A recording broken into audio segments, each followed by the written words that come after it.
Hi friends, ನಮಸ್ತೆ ಎಲ್ಲರಿಗೂ. ಸವಿರುಚಿ ಚಾನಲ್ಗೆ ಮತ್ತೊಮ್ಮೆ ಸ್ವಾಗತ. ಇವತ್ತಿನ ರೆಸಿಪಿ ಬಂದು ಚಿಕನ್ ಗ್ರೇವಿನ ಮಾಡ್ತಾ ಇದ್ದೀನಿ. ಖಂಡಿತ ರುಚಿ ಅಂತೂ ತುಂಬಾ ಚೆನ್ನಾಗಿರುತ್ತೆ. ಇದು ಚಪಾತಿ, ದೋಸೆ, ಪರೋಟ, ಪೂರಿ ಅಥವಾ ರೈಸ್ಗೂ ಕೂಡ ತುಂಬಾ ಚೆನ್ನಾಗಿರುತ್ತೆ. ಖಂಡಿತ ಒಂದ್ಸಲ ಟ್ರೈ ಮಾಡಿ ನೋಡಿ. ಈ ರೀತಿ ಒಂದ್ಸಲ ಚಿಕನ್ ಗ್ರೇವಿನ ಮಾಡಿ ನೋಡಿ. 4 ಚಪಾತಿ ತಿನ್ನೋರು 6 ಚಪಾತಿ ತಿಂತಾರೆ, ಅಷ್ಟು ಟೇಸ್ಟಿಯಾಗಿರುತ್ತೆ. ಹಾಗೂ ಈ ಚಿಕನ್ ಗ್ರೇವಿಗೆ ಜಾಸ್ತಿ ಮಸಾಲೆ ಬಳಸದೆ ತುಂಬ ಸಿಂಪಲ್ ಆಗಿ ಕೂಡ ಮಾಡ್ಕೊಳ್ಬೋದು. ಖಂಡಿತ ಒಂದ್ಸಲ ಈ ವಿಧಾನದಲ್ಲಿ ಟ್ರೈ ಮಾಡಿ ನೋಡಿ. ಚಿಕನ್ ಗ್ರೇವಿ ತುಂಬಾ ಚೆನ್ನಾಗಿ ಬರುತ್ತೆ. ಈಗ ಬನ್ನಿ ಮಾಡೋ ವಿಧಾನ ನೋಡ್ಕೊಳ್ಳೋಣ. ಈಗ ಮೊದಲು 1 kg ಆಗೋಷ್ಟು ಚಿಕನ್ನ ಚೆನ್ನಾಗಿ 2 ಸಲ ತೊಳೆದು ಒಂದು ಬೌಲಲ್ಲಿ ಹಾಕಿ ಇಟ್ಕೊಂಡಿದ್ದೀನಿ. ಚಿಕನಲ್ಲಿ ಸ್ವಲ್ಪನೂ ನೀರಿರಬಾರ್ದು, ಆ ರೀತಿ ನಾವು ಒಂದು ಬೌಲಲ್ಲಿ ಹಾಕಿ ಇಟ್ಕೊಳ್ಬೇಕಾಗುತ್ತೆ.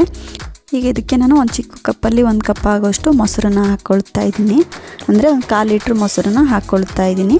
ಹಾಗೆ ಇಲ್ಲಿ ನಾನು 1 ಗೆಡ್ಡೆ ಆಗೋಷ್ಟು ಬೆಳ್ಳುಳ್ಳಿ, 1 ಇಂಚ್ ಆಗೋಷ್ಟು ಶುಂಠಿ, ಹಾಗೆ ಒಂದು 4 ರಿಂದ 5 ಹಸಿಮೆಣಸಿನ್ಕಾಯಿ, ಸ್ವಲ್ಪ ಕರಿಬೇವಿನ ಸೊಪ್ಪನ್ನ ಹಾಕ್ಕೊಂಡು ಈ ರೀತಿ ಸ್ವಲ್ಪ ತರತರಿಯಾಗಿ ಪೇಸ್ಟ್ ಮಾಡಿ ಹಾಕ್ಕೊಳ್ತಾ ಇದ್ದೀನಿ. ಈ ರೀತಿ ಶುಂಠಿ ಬೆಳ್ಳುಳ್ಳಿನ ರುಬ್ಕೊಳ್ಬೇಕಾದ್ರೆ ಸ್ವಲ್ಪ ಕರಿಬೇವಿನ ಸೊಪ್ಪನ್ನ ಹಾಕ್ಕೊಂಡ್ರೆ ಟೇಸ್ಟ್ ಚೆನ್ನಾಗಿರುತ್ತೆ ಅಂತ ಅಷ್ಟೇ. ಇಷ್ಟ ಇದ್ದರೆ ಹಾಕ್ಕೊಳ್ಳಿ, ಇಲ್ಲಾಂದರೆ ಸ್ಕಿಪ್ ಮಾಡಿ.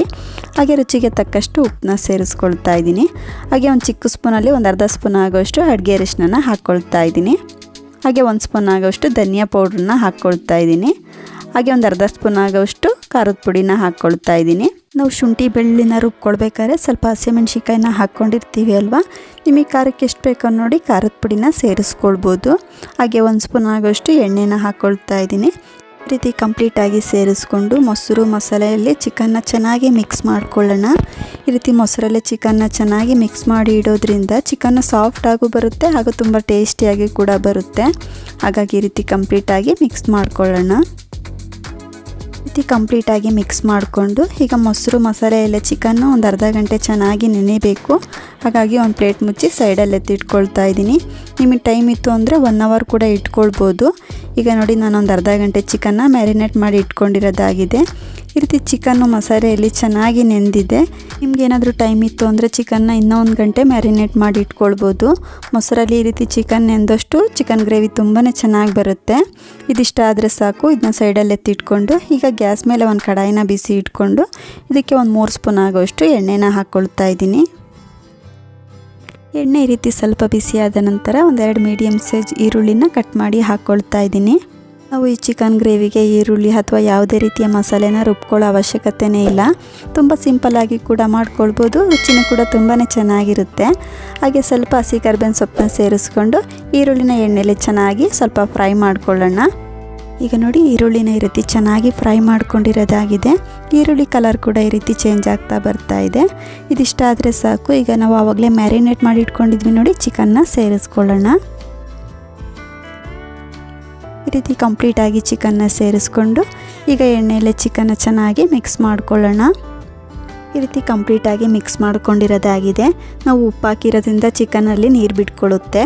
ಹಾಗಾಗಿ ಒಂದು ಪ್ಲೇಟ್ ಮುಚ್ಚಿ ಚಿಕನ್ನ ಎಣ್ಣೆಯಲ್ಲೇ ಒಂದು 5 ನಿಮಿಷ ಫ್ರೈ ಮಾಡ್ಕೊಳ್ಳೋಣ. ಈಗ ನೋಡಿ, ಚಿಕನ್ನ ಎಣ್ಣೆಯಲ್ಲೇ ಸ್ವಲ್ಪ ಫ್ರೈ ಮಾಡ್ಕೊಂಡಿರೋದಾಗಿದೆ. ಚಿಕನ್ನಲ್ಲಿ ನೀರು ಕೂಡ ಈ ರೀತಿ ಬಿಡ್ತಾ ಬರ್ತಾ ಇದೆ. ಇದಿಷ್ಟ ಆದರೆ ಸಾಕು. ಈಗ ಇದಕ್ಕೆ ನಾನು 1.5 ಸ್ಪೂನ್ ಆಗೋಷ್ಟು ಚಿಕನ್ ಮಸಾಲಾನ ಹಾಕ್ಕೊಳ್ತಾ ಇದ್ದೀನಿ. ಹಾಗೆ ಒಂದು ಅರ್ಧ ಸ್ಪೂನ್ ಆಗೋಷ್ಟು ಗರಂ ಮಸಾಲಾನ ಹಾಕ್ಕೊಳ್ತಾ ಇದ್ದೀನಿ. ಈ ರೀತಿ ನಾವು ಚಿಕನ್ನ ಸ್ವಲ್ಪ ಫ್ರೈ ಮಾಡ್ಕೊಂಡಾದಮೇಲೆ ಈ ಮಸಾಲೆಗಳನ್ನ ಸೇರಿಸ್ಕೊಳ್ಬೇಕಾಗುತ್ತೆ. ಮಸಾಲೆ ಬೇಗನೆ ತಳ ಹತ್ಬಿಡುತ್ತೆ. ಹಾಗಾಗಿ ಈ ಟೈಮಲ್ಲಿ ಮಸಾಲೆಗಳನ್ನ ಸೇರಿಸ್ಕೊಳ್ಬೇಕಾಗುತ್ತೆ. ಈ ಮಸಾಲೆ ಪೌಡ್ರುಗಳನ್ನ ಸೇರಿಸ್ಕೊಂಡ್ಮೇಲೆ ಗ್ರೇವಿ ತುಂಬಾ ಕಲರ್ ಚೇಂಜ್ ಆಗ್ತಾ ಬರುತ್ತೆ. ಹಾಗಾಗಿ ಈ ರೀತಿ ಚೆನ್ನಾಗಿ ಮಿಕ್ಸ್ ಮಾಡ್ಕೊಳ್ಳೋಣ. ಈ ರೀತಿ ಕಂಪ್ಲೀಟಾಗಿ ಮಿಕ್ಸ್ ಮಾಡಿಕೊಂಡು ರುಚಿಗೆ ತಕ್ಕಷ್ಟು ಉಪ್ಪನ್ನ ಸೇರಿಸ್ಕೊಳ್ತಾ ಇದ್ದೀನಿ. ನಾವು ಚಿಕನ್ ಮ್ಯಾರಿನೇಟ್ ಮಾಡ್ಕೊಳ್ಬೇಕಾದ್ರೆ ಸ್ವಲ್ಪ ಉಪ್ಪನ್ನ ಹಾಕ್ಕೊಂಡಿರ್ತೀವಿ. ಹಾಗಾಗಿ ಈ ಟೈಮಲ್ಲಿ ನೋಡಿ ಸ್ವಲ್ಪ ಉಪ್ಪನ್ನ ಸೇರಿಸ್ಕೊಳ್ಬೇಕಾಗುತ್ತೆ. ಸೇರಿಸ್ಕೊಂಡು ಇದನ್ನ ಒಂದು ಸಲ ಚೆನ್ನಾಗಿ ಮಿಕ್ಸ್ ಮಾಡಿಕೊಂಡು ಈ ಮಸಾಲೆಯಲ್ಲೇ ಚಿಕನ್ನ 1-2 ನಿಮಿಷ ಚೆನ್ನಾಗಿ ಫ್ರೈ ಮಾಡ್ಕೊಳ್ಳೋಣ. ಈಗ ನೋಡಿ, ಚಿಕನ್ನ 1-2 ನಿಮಿಷ ಎಣ್ಣೆಯಲ್ಲೇ ಚೆನ್ನಾಗಿ ಫ್ರೈ ಮಾಡ್ಕೊಂಡಿರೋದಾಗಿದೆ. ನೋಡ್ತಾ ಇರ್ಬೋದು, ನಾವು ಹಾಕ್ಕೊಂಡಿರೋ ಎಣ್ಣೆ ಕಂಪ್ಲೀಟಾಗಿ ಈ ರೀತಿ ಬಿಡ್ತಾ ಬರ್ತಾ ಇದೆ. ಚಿಕನ್ನು ಕೂಡ ಒಂದು ಅರ್ಧ ಭಾಗ ಬೆಂದಿದೆ. ಈ ಟೈಮಲ್ಲಿ ನಾವು ಮ್ಯಾರಿನೇಟ್ ಮಾಡಿ ಇಟ್ಕೊಂಡಿರೋಂಥ ಬೌಲ್ಗೆ ಸ್ವಲ್ಪ ನೀರನ್ನ ಹಾಕ್ಕೊಂಡು ಸೇರಿಸ್ಕೊಳ್ತಾ ಇದ್ದೀನಿ. ಚಿಕನ್ನು ಸ್ವಲ್ಪ ಬೇಯಬೇಕು. ಹಾಗಾಗಿ ನಿಮಗೆ ಈ ಚಿಕನ್ ಗ್ರೇವಿ ಸ್ವಲ್ಪ ಗಟ್ಟಿಯಾಗಬೇಕು, ತೆಳುವಾಗಬೇಕು ನೋಡಿ ನೀರನ್ನ ಸೇರಿಸ್ಕೊಳ್ಬೋದು. ಸೇರಿಸ್ಕೊಂಡು ಈ ರೀತಿ ಕಂಪ್ಲೀಟಾಗಿ ಮಿಕ್ಸ್ ಮಾಡಿಕೊಂಡು ಈಗ ಚಿಕನ್ನು ಒಂದು 5-10 ನಿಮಿಷ ಚೆನ್ನಾಗಿ ಬೇಯಬೇಕು. ಹಾಗಾಗಿ ಚಿಕನ್ನ ಒಂದು 10 ನಿಮಿಷ ಚೆನ್ನಾಗಿ ಬೇಯಿಸ್ಕೊಳ್ಳೋಣ. ಈಗ ನೋಡಿ, ಚಿಕನ್ನ ಒಂದು 5-10 ನಿಮಿಷ ಚೆನ್ನಾಗಿ ಬೇಯಿಸ್ಕೊಂಡಿರೋದಾಗಿದೆ. ಈ ರೀತಿ ಸೈಡಲ್ಲಿ ಎಣ್ಣೆ ಕೂಡ ಬಿಡ್ತಾ ಬರ್ತಾ ಇದೆ. ಈ ರೀತಿ ಚಿಕನ್ನು ಕೂಡ ಸಾಫ್ಟಾಗಿ ಬೆಂದಿದೆ.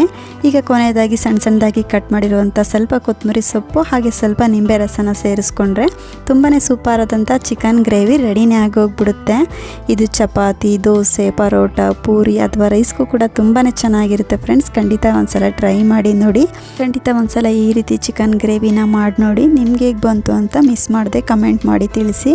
ಇವತ್ತಿನ ಚಿಕನ್ ಗ್ರೇವಿ ರೆಸಿಪಿ ನಿಮ್ಮೆಲ್ಲರಿಗೂ ಇಷ್ಟ ಆಯಿತು ಅಂದ್ಕೊಳ್ತೀನಿ ಫ್ರೆಂಡ್ಸ್. ಇಷ್ಟ ಆದರೆ ವಿಡಿಯೋಗೊಂದು ಲೈಕ್ ಮಾಡಿ, ಶೇರ್ ಮಾಡಿ ಹಾಗೂ ಇನ್ನಷ್ಟು ಈಸಿ ರೆಸಿಪಿಗಾಗಿ ಸವಿರುಚಿ ಚಾನಲ್ ಸಬ್ಸ್ಕ್ರೈಬ್ ಮಾಡ್ಕೊಂಡು ಕೂಡ ನೋಡಿ. ಪಕ್ಕದಲ್ಲಿರುವಂಥ ಬೆಲ್ ಬಟನ್ನು ಕೂಡ ಕ್ಲಿಕ್ ಮಾಡಿ. Thank you.